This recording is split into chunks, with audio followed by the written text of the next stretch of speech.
It was very foggy, and they were jogging the battlefield right by Devil's Den, and they saw what they thought were two reenactors. And they were very dirty, she said, and they were like torn. Their clothes were torn, and they looked like they were just haggard and grown out beards and stuff, and just was like, wow. And she even said to her dad, they're really into it.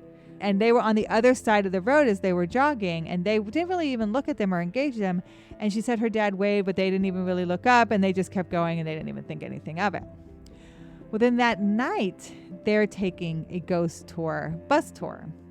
And the tour guide said, we're about to come on to where the most seen ghosts are seen here at Gettysburg, right here by Devil's Den. It's two older rebels leaving battle. People see them on this side of the road, walking this way. They're seen constantly here at Gettysburg. And she said her and her dad just looked at each other and were like, oh my gosh.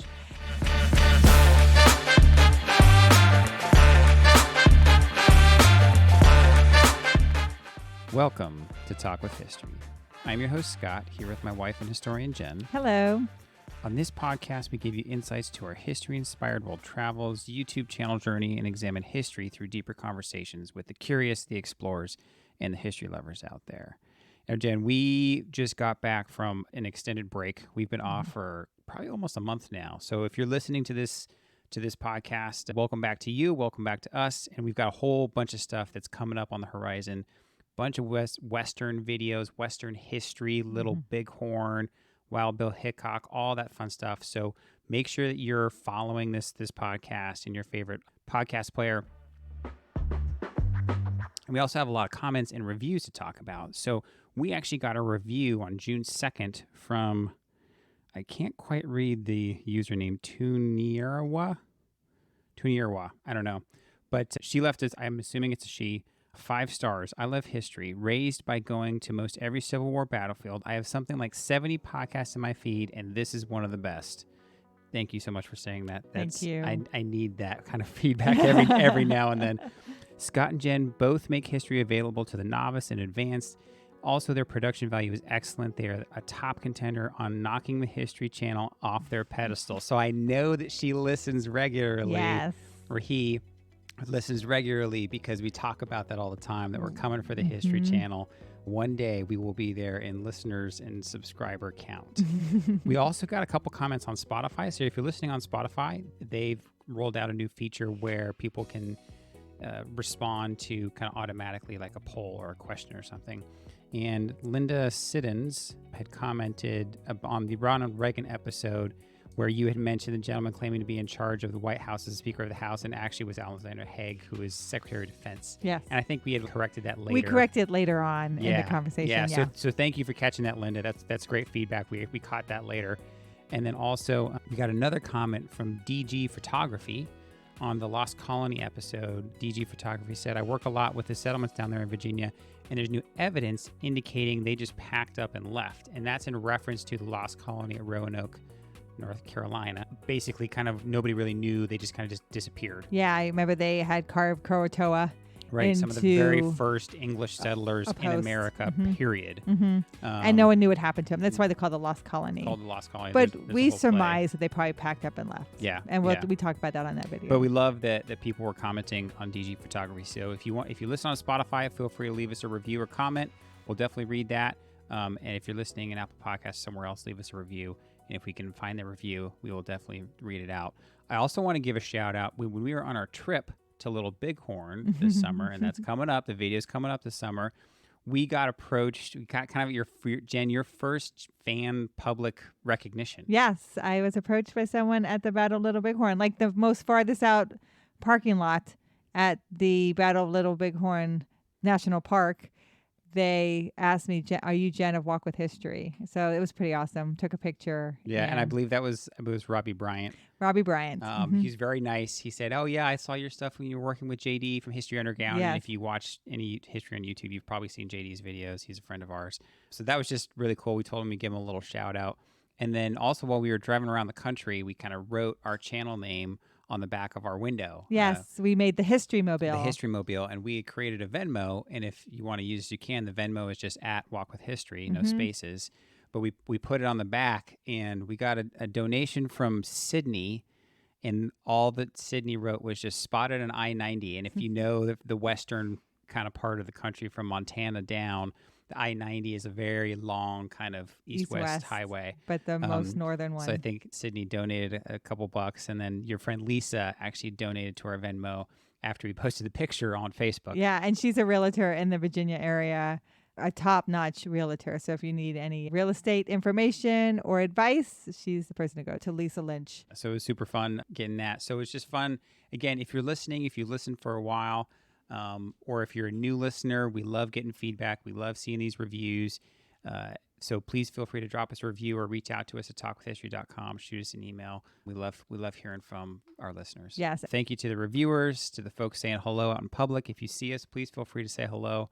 And for anybody that comments or donates on our Venmo, which is at Walk with History. For the longest time, when Jen and I were dating in our early years of marriage, she would drag me along these ghost tours.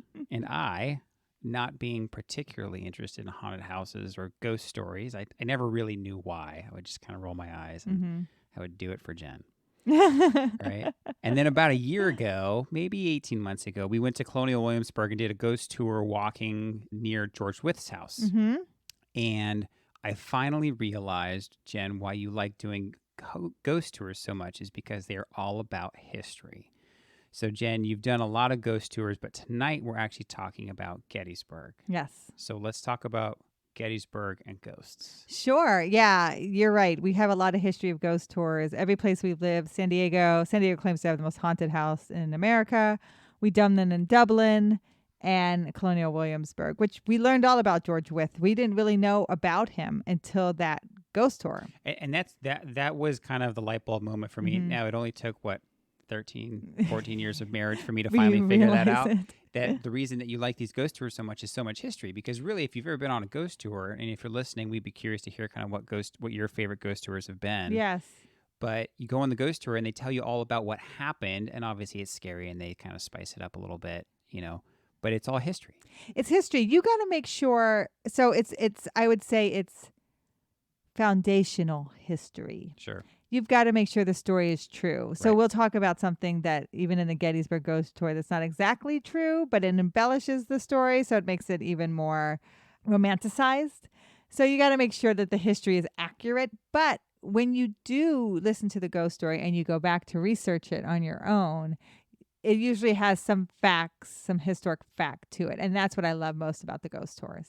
Yeah, there's some historic fact, and then there's obviously like local lore. Yes. What people said. Yes. Rumors. Yes. All that stuff. And then Gettysburg is known for its ghost tours. So yeah. So talk about Gettysburg. The time that you went out to this one, I actually wasn't there. You weren't there with me. You were there by yourself. I did a 3-day. Well, we did a 3-part series to this. Yep. We talk about Strong Vincent. I think I just do a little overview of Gettysburg, or I do the Gettysburg Address. Gettysburg Address. You went to the location where Lincoln spoke. Where he spoke in the Evergreen Cemetery, which is not actually in the National Cemetery. He's actually standing in the Evergreen Cemetery, which is the civilian cemetery of Gettysburg. And then we did a ghost tour. And I always wanted to do a ghost tour. Yeah.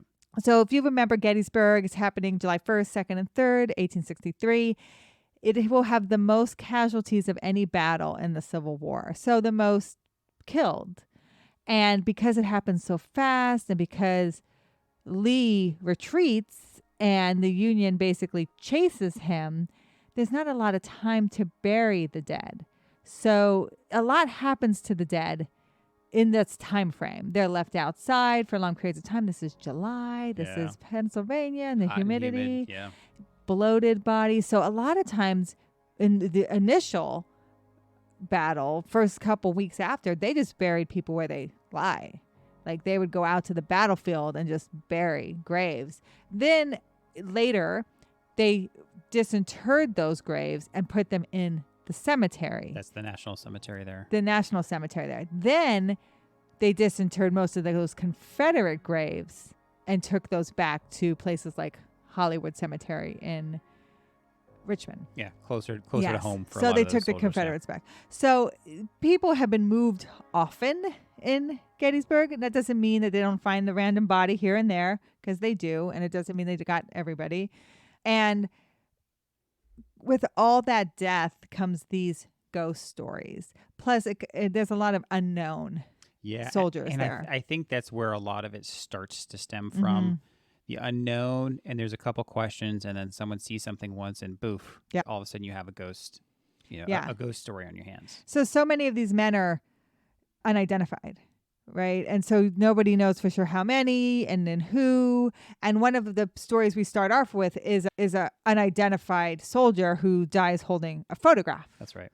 Right? And so this photograph is found by a young girl, and she takes it back to her tavern, and this journalist sees the photograph, and I should run that photograph in the paper. And it's a photo. Was it 3 kids or like a wife and 2 kids? Or No, something it's like 3 that? children. 3 children. And 2 boys and a girl.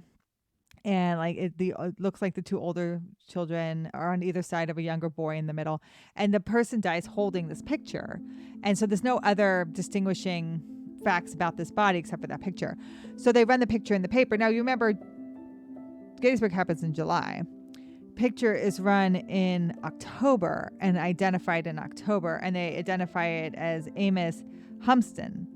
And his wife sees the picture and recognizes him. So she hasn't heard from him since July. Oh, wow. So July to October, this is when she sees the picture. And I'm not saying that was common, but it's more common than not common. And at least she knows that's where he died. Sure. Because how else would you know where your significant other fell? You don't know, and that's where these unknown soldiers would be. I'm sure what happened a lot back then was just the husband never came home. And so you didn't really know where. This was the last letter you got, and hopefully someone knew him or saw him, or maybe you got a story, maybe you didn't. Who knows? When she sees this picture of these 3 children. I'm standing kind of outside the cemetery doors. That's where they believe that he fell, in that area there. There was a lot of fighting right there on that main street that first day. That's Baltimore Street. And right where I'm standing is not only where they believe he died, but it's also what would become the orphanage. And that orphanage is basically like an orphanage and widow's house for the people of Gettysburg, or the Battle of Gettysburg. And so Humiston's wife actually will be the first mistress of that house with her 3 children. And if folks are curious to watch the video so you can see what Jen's talking about, I will link our 3-part series in the video, the description of this podcast. So in your podcast player, you can find that, or you can go to our channel and search for Gettysburg. But if you're curious to watch the videos after this to kind of see what we're talking about. Yes. So that's basically, and I'm going to get into this first ghost story. So this National Homestead at Gettysburg, also called the Gettysburg Orphanage, a widow's home, opens in October of 1866. So this is 3 years after the Battle of Gettysburg. The first matron is Humiston's widow. Her 3 children are there.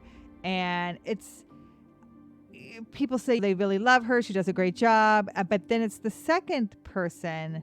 After she leaves, she's replaced by a Rosa Carmichael. And that's when the history takes a turn for the worse. And this is where all the haunting stories come from, because she's a cruel disciplinarian. Oh, really? She has a dungeon in the bottom of the orphanage. She abuses children down there if they're bad. Was this all just kind of reported later because she got in trouble? Yes. And she got in a lot of trouble. And it's actually, our ghost tour takes you like kind of behind, and they say there's been people witnessing kids' faces in the windows and things like that. And so it's a popular spot for paranormal investigators. Ghost hunting, Ghost Adventures came, spent the night in the basement trying to communicate with Carmichael's ghost. It's also been featured in other travel channels. One of those shows. One of those shows. Yeah, the shows is actually tried to stay the night there. So you can't, right now it's not open for tours inside, but it's part of the ghost tour outside. To walk around it. Yeah. And you're right in the center of the action there. So remember, if you go to that orphanage, you're right beside the cemetery, which is right across from Cemetery Ridge, where that first day of battle took place. You're kind of catty-cornered to the Jenny Wade house. That's the only civilian casualty of Gettysburg. And so you're right in the center of everything right there. So that most ghost tours are going to take you on that property and tell you the story of the orphanage, tell you the story of the terrible headmistress and some of those graphic stories, and then the haunting of the children today who are still in that home. Yeah. No, that's That was an interesting one. It sounded, and there's a couple. Was there a couple kind of ghost tours, or was that kind of the primary one there in Gettysburg?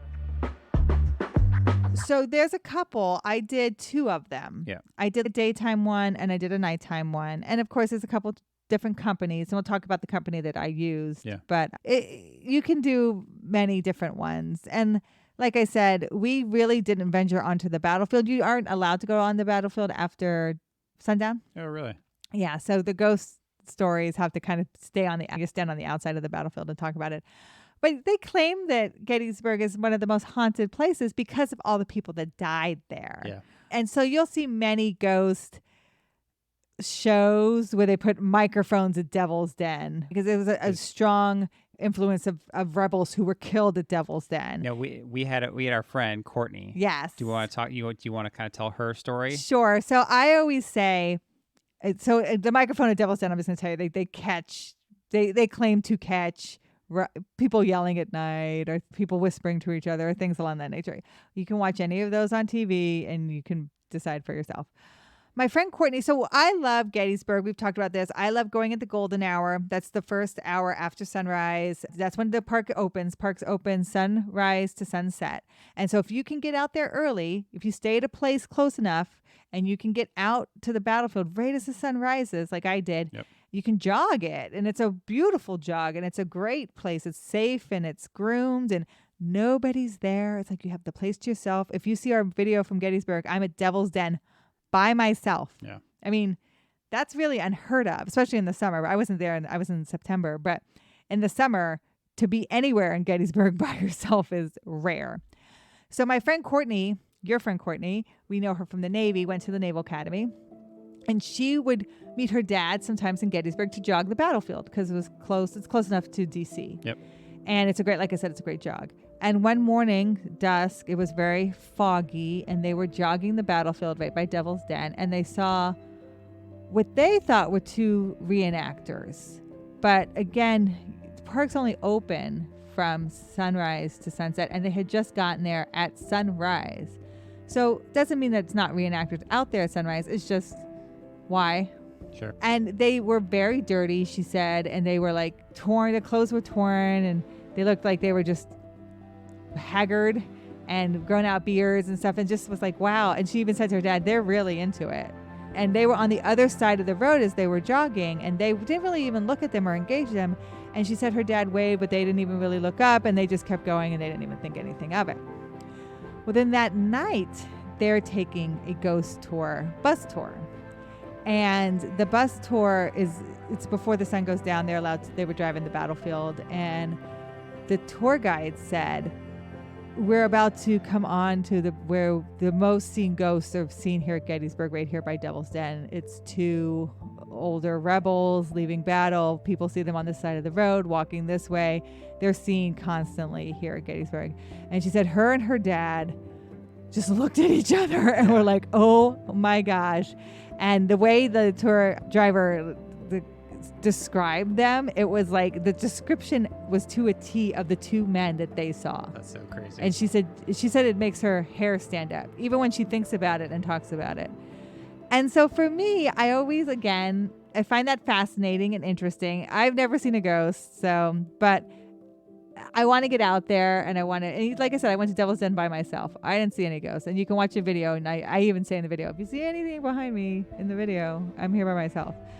But because of those types of stories, it's one of the most visited paranormal places, and that's where you'll see all these ghost hunters go to Devil's Den. Of all places, that will go to Devil's Den more than any other location in Gettysburg. You and I were talking before we went live here. We interviewed Eddie from History Unlimited, and he's a reenactor. Yes. So he's pretty big on Instagram. If you look him up, History Unlimited on Instagram. But he's a reenactor. He's been doing it since he was young, since he was a teenager. And he told us a story once where he actually got mistaken for a ghost in Gettysburg because he was out there one year for a reenactment. My favorite Gettysburg ghost story, real quick, is the ghost story where I was actually the ghost. And we were down there for the filming of the movie Gettysburg. And, reenactors, we're funny people. We like to dress up in our uniforms, even though we're not reenacting. We go out to dinner and everything, we go to bars and all that. Well, I just happened to go out into the National Cemetery out there and was walking around. And there was this newlywed couple that was at the hotel we were staying at. And my parents are outside, and I come walking out of the cemetery. And I'm in my full Union uniform, my sword, my ostrich plumed hat, and everything like that. And all of a sudden, the married couple turns around and freaks out. And they ran to the manager and said that they saw a ghost coming out of the cemetery.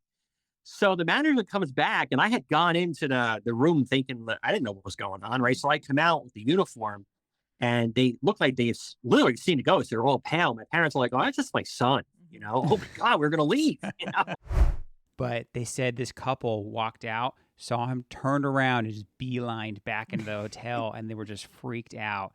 And apparently they mistook him for a ghost walking out of the cemetery in period garb. And he had been in it all day. So he was kind of just like sweaty and stuff like that. And he just laughs about it. And he found out about it because he had walked into the hotel and he was in the hotel lobby, right? Just kind of being normal.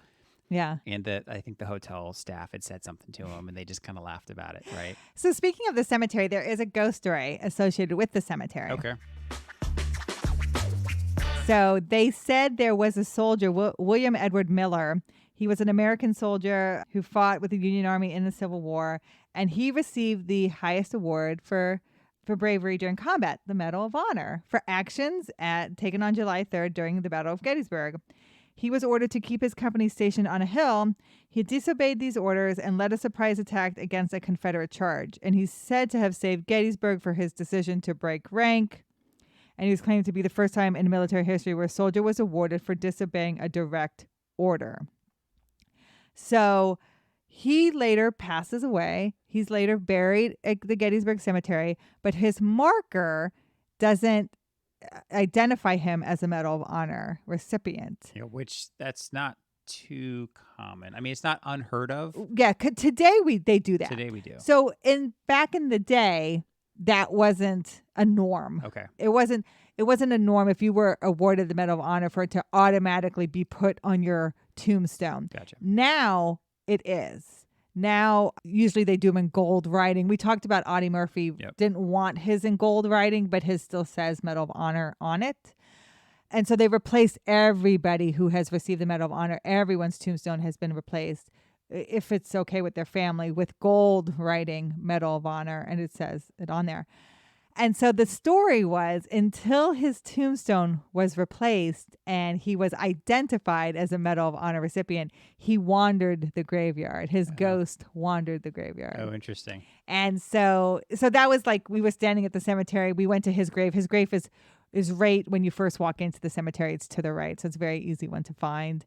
And you stand there and you look at it, and the tour guide was like, before this identified him as a Medal of Honor recipient, his ghost would wander the graveyard waiting to be recognized for his valor at Gettysburg. So I know that was pretty interesting. I mean, a part of me, I alluded to it in the beginning that I would always kind of roll my eyes whenever you used to drag me on ghost tours. But after a while, the one part I did appreciate is the theatrics of the tour guide, especially if they were one of the better ones, you know, and they can kind of really get you into the story. Like that, they always usually get a chuckle or two out of the group and stuff like that. So that always is kind of fun.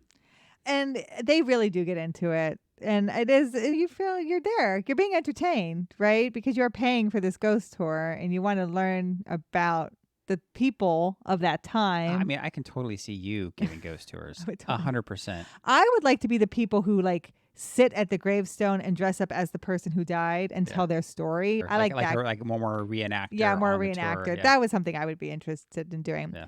So one of those stories that I learned a lot of that day was General Reynolds. So when you first walk into the Gettysburg Veteran National Cemetery now, the one where those soldiers are buried, there's a huge statue when you first walk in. It says General Reynolds on it.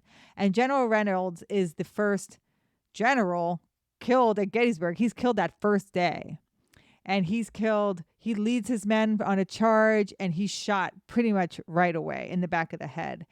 And the ghost story they tell around him. So I learned much more about him because I didn't know a lot about him. He's not buried there. He's actually buried in his hometown of Lancaster, Pennsylvania. Yeah, he's not as much of a household name when it comes to Gettysburg. No, but the ghost story was significant. So at 237 Steinway, which is like the intersection of the two main roads there in the downtown of Gettysburg, where a lot of the first day battle took place, is an old stone building. And now they do old-time photographs in there. But that building was there during the Battle of Gettysburg. And when Reynolds is killed, his body is brought into that building. Now, the story goes, and this part of the story is true, is he had a fiance. Her name was Kate Hewitt. And they had not told their families they were engaged yet because one was Catholic, one was Protestant, and they had been writing letters to each other. She had his West Point ring. He had a locket of her hair and like a gold charm from her that he wore. And so the first time the families even learned of her was when they got his body and they found trinkets of her on him and then contacted her. And then she met them on July 3rd. So not 2 days later, right? She lived in Maryland, so not far. And then he's buried on July 4th. So really, when you think about it, it happens really quickly. Now, the story goes, she was on her way to Gettysburg to meet him, to have a rendezvous, because nobody quite knew that this battle was going to take place in Gettysburg. And she gets there just as he's been killed. And so she sits with his body in that kitchen of that stone building there on that street and weeps and cries with him. And the story goes, you can walk by that building at night sometime and see the light on in the back kitchen and a woman in a period dress crying and weeping. Well, the truth is she didn't even know he had died. She didn't find out until his family had gotten his body, found the things on him, and was able to get in touch with her. And that's when they all met. When she comes to Lancaster to meet the family for the funeral is when she sees his body for the first time dead, and the family learns of who she is. Now, she never marries. She joins a nunnery. They vowed that if they didn't marry each other, they would never marry, and so she doesn't. But that's a part of the story that it has some fact. Yeah, but the story kind of grew longer legs than the fact. Yes. And then if you're ever walking by that building and you see a light on, you're like, is this the ghost Right. back there, right? So his body was taken to that building, and that in itself could be a ghost story. But to embellish it with this tragic love story, which is a true tragic love story, but to put her in that place as well and to put her as part of that whole story, I thought was interesting. Yeah. But I learned about that story because of the ghost tour, which, again, another reason why I love ghost tours. Yeah, and if you are interested in getting out to Gettysburg, right, you're listening to this and you're driving up there for the summer or something like that, and you want to do a ghost tour, I will link the company that you used. I think we linked them in our video. Yeah, Gettysburg Ghost Tour. Gettysburg Ghost Tour. So I'll put that link in the show notes description if you're curious. So definitely check that out. Yeah, they were fantastic. I definitely would recommend taking a ghost tour because it's something to do at night. Because I tell people, the battlefield is closed at night. So this is perfect. You could find a talk if you could go to one of the museums or one of the local universities there and find someone giving a lecture. If not, do a ghost tour. But another great place to go would be Dobbins House. And that's another ghost story centered around this house. So Dobbins House Tavern, also located on Steinway Avenue, 89 Steinway Avenue, is the oldest house in Gettysburg. It was an old tavern. It was built in 1776. And it was for Reverend Alexander Dobbin and his family. And he had 10 kids. His wife passes away. And then he marries a widow with 9 kids. So there's 19 kids. God bless that man. So they open a school as well. Why not? I have 19 kids. Might as well open a school, right? So the second floor of Dobbins House becomes a school. It's also a stop on the Underground Railroad. Although that has not been substantiated, people do believe because he was a pastor and because it was a very active tavern, it was a good stop on the Underground Railroad. Today, it's like a 5-star restaurant. If you want something to do in the evening, go to Dobbin Tavern, have some great food, have some great alcohol, have a great time. And you can sit outside. And it's just a really great location right in the heart of Gettysburg with a ton of history around it. And ghost stories around it.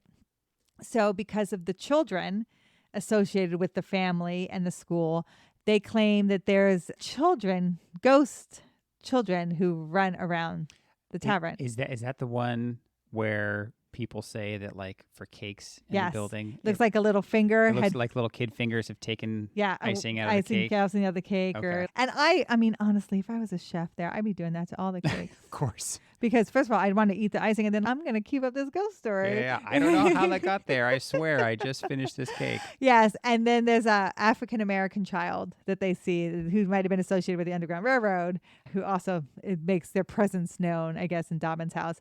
But one of the cool things they do have there that is actually something you can see with your own eyes is at night there's a silhouette on the second floor from the rocks that looks like a silhouette of Abraham Lincoln. Yeah, so you took a picture of it at night, and I actually show it. It's pretty clear in the video. So again, if you want to go check out the video after you listen to the podcast, I'll link it in the show notes. But it's very clear, and you look at it, you're like, oh yeah, that kind of does. Yes. So if you're visiting Gettysburg, I would recommend spend your day battlefield. Definitely do a tour and definitely try to get there early if you want to have some alone time on the battlefield. But at night, you can do one of these ghost tours. You can go to Dobbins Tavern for dinner. And there'll be more stories to tell. Like I didn't really get into Jenny Wade House. They did tell the story about Jenny Wade, the house being haunted by Jenny Wade herself, who shot through the back while she's making bread in the house. Because like I said, the battle took place right on that main street that first day. And you'll learn about Jenny Wade. And she's also buried right there in the Evergreen Cemetery. So basically right across the street from where that happened. But yeah, I definitely recommend the Gettysburg Ghost Tours. We did a candlelight tour. I did a cry battle tour. And they were pretty awesome. No, it's super fun, and it's fun to talk about these. And thank you for joining us as we explore the history and mystery of the ghost tours at Gettysburg, Pennsylvania. We hope you enjoyed learning about the haunted history of some of this iconic location, and maybe even adding some of these tours to your travel bucket list. So don't forget to check out our website at talkwithhistory.com. And as always, if you know someone who loves history or is interested in ghost tours, share this episode with them and help us grow our community. We'll be back more next week with more fascinating stories from the past. And again, we've got a lot of fun history and episodes coming up. So make sure you hit that follow or subscribe button, and we'll talk to you soon. Thank you.